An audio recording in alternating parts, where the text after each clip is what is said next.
The choir and orchestra reached the end of the reprise of Fortuna Imperatrix Mundi, and with a final sweep of his baton, the conductor brought the performance to an end, bowing his head as if in exhaustion. At once, the audience at the Philharmonie let out a cheer, and applause thundered through the hall.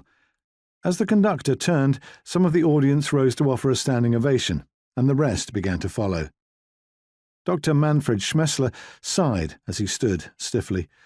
Like those around him, he was wearing his overcoat and gloves, but no hat, so that he might hear the music more easily, despite the cold.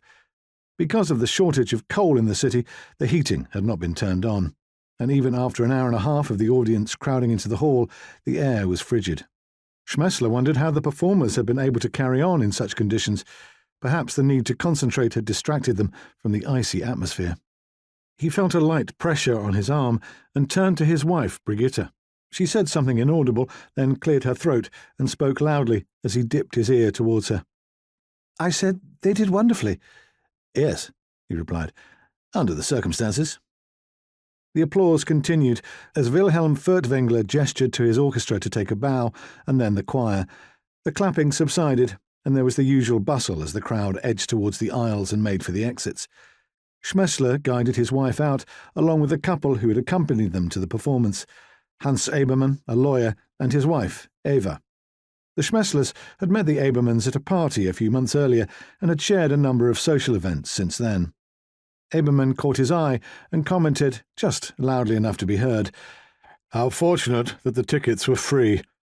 Smesler knew his companion well enough to sense the irony and smiled back briefly.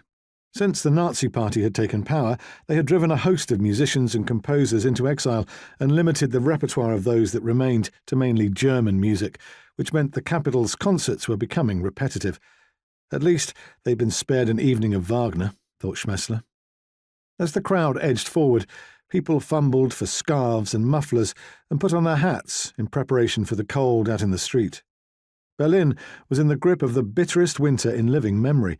The canals and the River Spree were frozen over, and snow covered the city, and the nation was at war again.